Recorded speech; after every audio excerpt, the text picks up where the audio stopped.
Hi, Bruno Jr. here. Our podcast, Busting Addiction and Smiths, is sponsored by SafeHouseRehab.com. SafeHouse believes that traditional treatments fall short of the needs of clients who face the modern problems of addiction. Modern problems need modern solutions.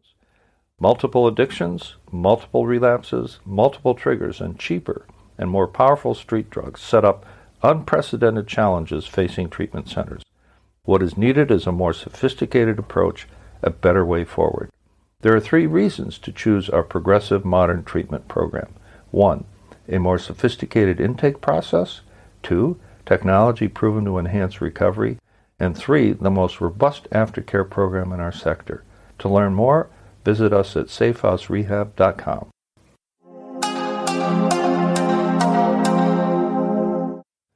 Episode 8, Season 9. Act even when you don't feel like it.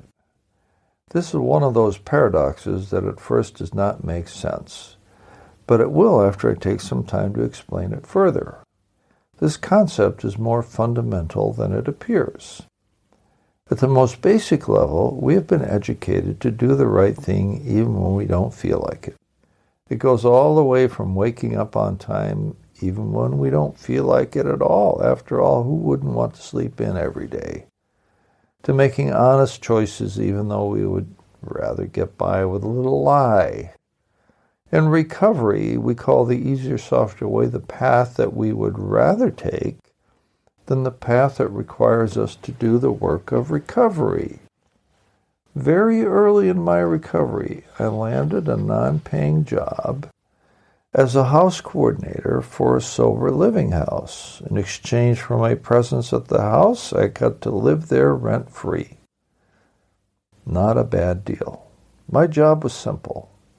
Enforce the house rules, be a good example, and have the residents keep the place neat and tidy. What I did not realize was that I would end up as a mentor for some of the residents with whom I got along just fine. Oh, there was the occasional resident who thought I was an AA Nazi.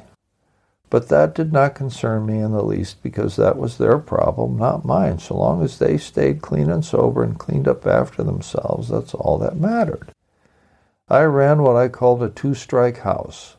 The first time you screwed up, it was because you didn't know better.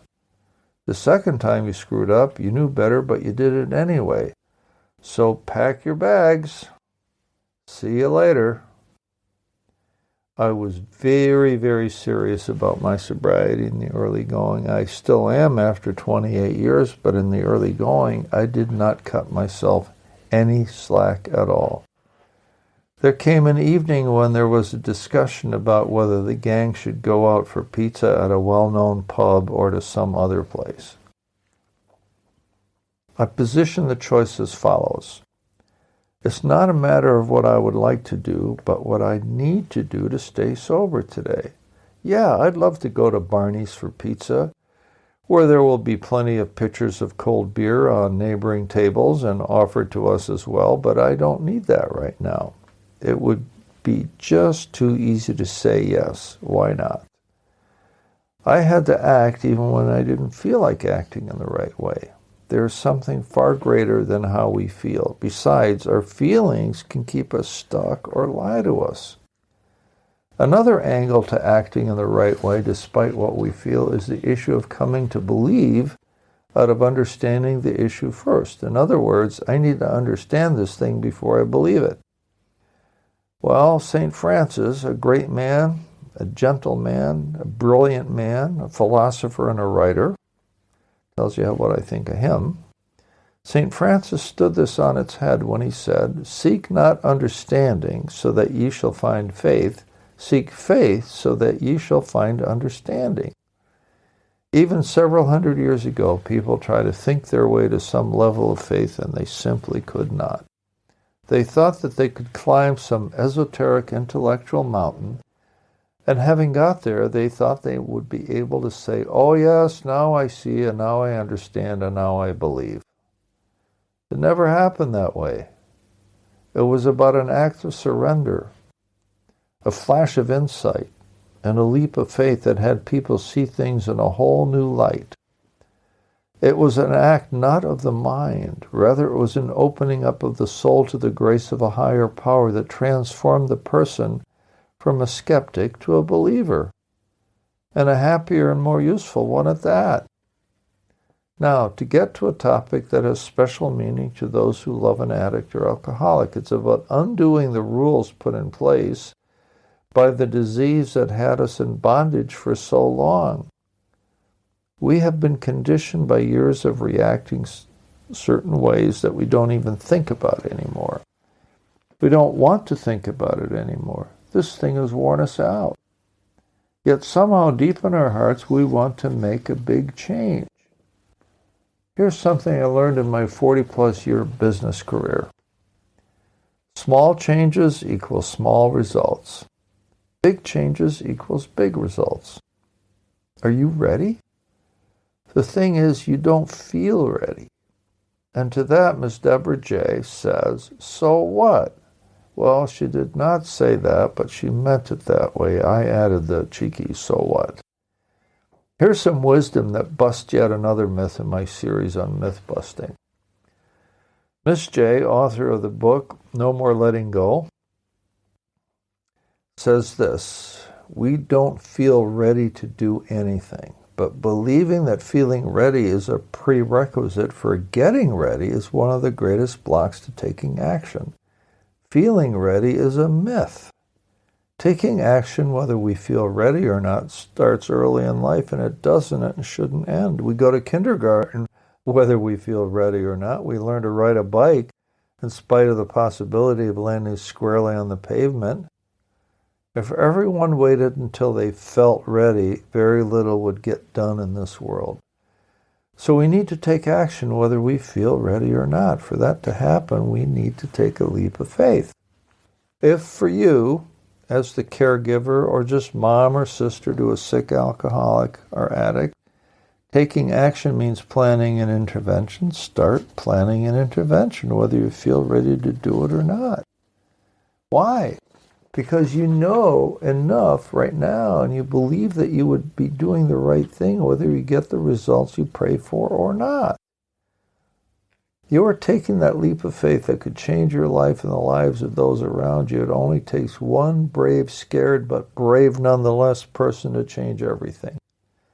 At the very least, you may end up with a wonderful group of people who are part of the Al-Anon Fellowship. The best case scenario is a successful intervention that gets your loved one into treatment. You can learn all about intervention from another of Miss J's books called Love First, A Family's Guide to Intervention by Miss Deborah J. The bottom line is this: over and over, we in recovery have had to take action when we didn't feel ready to take action. But we took it anyway, because we needed to do the things we most feared doing, most resisted doing, did not fully understand why we were doing it. Why? Because we said we were ready to go to any length to get sober and stay sober, and the only way we believe that this miracle would happen is if we did everything we were asked to do. We had to have faith. We had made the commitment. Our actions changed our thinking, not the other way around. That put learning theory on its head, but it worked. We learned new ways of acting, and that changed our thinking, that transformed our lives by saving our lives. That took a leap of faith born of desperation. And if desperation is part of your life, so is that leap of faith that can change your desperation to hope for a better life for you and the ones you love with all your heart.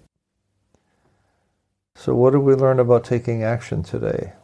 We learned that 1, being ready and feeling ready are two very different things. We will never be ready if we wait until we feel ready. 2, all our lives we have taken the right action whether we felt ready or not. We knew that we needed to do it and went ahead and did it because we made that small leap of faith. 3, somehow deep in our hearts we want to make a big change. We want to break the chains of our old way of thinking, conditioned by years of living with an alcoholic or addict that has brought us desperation and poverty of spirit. 4, We pray for a leap of faith that ironically is inspired by the desperation we have lived with for so many years, and now it is time to gain the freedom we deserve. 5. We take action we were afraid to take, for now we have acquired just enough faith to reach out for help, knowing that it will come in the form of loving people who genuinely want to help another person suffering from this disease.